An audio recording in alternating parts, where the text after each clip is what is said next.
Join రీసెంట్గా ఒకటి sale కూడా చేశాను. క్యాష్ కమిషన్ కట్టించినాను. 5 minutes నాకు క్యాష్ కమిషన్ ఇవ్వడం జరిగింది. ఇంతకుముందుకు లోకల్ రియల్ ఎస్టేట్ చేసేవాడిని నేను. సో చాలా సఫర్ అయ్యి రియల్ ఎస్టేటే చేయవద్దు అన్న టైంలో నాకు మంచి ఫ్యామిలీ కంపెనీ దొరికింది. సో బయట మార్కెట్ ఎలా ఉంది అంటే ఇవాళ రేపు ఒక ఇల్లు చూడడానికి వెళ్ళినా సరే, ఎవరికైనా ఇప్పేయాలన్నా సరే 10 మంది మీడియేటర్స్ ఉంటారు. ఫస్ట్ టైం నాకు డైరెక్ట్ అని చెప్తారు. అంతా ఓకే అయిన తర్వాత అందరు లైన్ కడతారు. అన్న ఏంటన్నా ఇదంటే నాకు చెప్పలేదు అంటారు. సో మనం అంత కష్టపడితే కూడా 2% కమిషన్ కూడా కరెక్ట్ ఇవ్వరు. ఓన్లీ 12 అయిన తర్వాత 1% తీసుకోండి, 10,000 తీసుకోండి. అదేంటన్నా ఫస్ట్ టైం 2% ఇస్తున్నారు, ఇప్పుడే 1% అంటున్నారు, 5% అసలు అంటే ఏదో తీసుకో తమ్ముడు తీసుకో అన్న అంటే చాలా ఫీల్ అయ్యేవాడిని. ఒకరొకరేమో లక్షలు సంపాదిస్తా అంటున్నారు, ఇదేంటి 2% కూడా సరిగ్గా ఎవరు ఇవ్వట్లేదు ఏంటని చెప్పి చాలా బాధపడేవాడిని. సో అలా మేము ఒక 7-8 years అలానే బాధపడుకుంటూ చేస్తూనే ఉన్నా.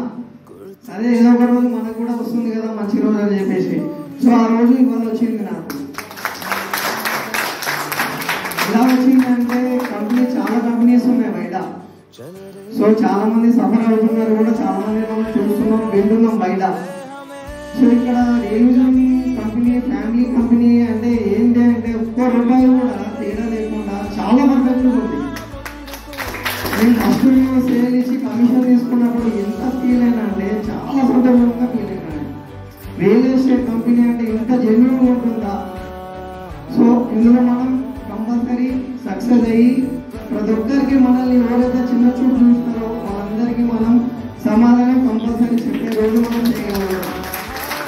ఈరోజు నాకు ఎంతమంది కొత్త వాళ్ళు ఎంతమంది వచ్చారో నాకు తెలియదు, కానీ వాళ్ళు ఎవరైతే పిలుస్తూ వచ్చారో వాళ్ళని ఎవరైతే నమ్మి వచ్చారో 3 months కంపల్సరీ వాళ్ళ మాట వినుకుంటూ వాళ్ళని ఫాలో అవుతూ ఇక్కడ నిలబడి ఇక్కడ సక్సెస్ అవ్వండి. ఎందుకు చేస్తున్నానంటే నేను చాలా అవమానాలు పడ్డా బయట, ఫ్యామిలీ పరంగా కావచ్చు, ఫ్రెండ్స్ పరంగా కావచ్చు, మా ఇంట్లో వాళ్ళతో కూడా నేను చాలా సఫర్ అయినా. ఏ రియల్ ఎస్టేట్ ఏం చేస్తావు, ఎందుకు?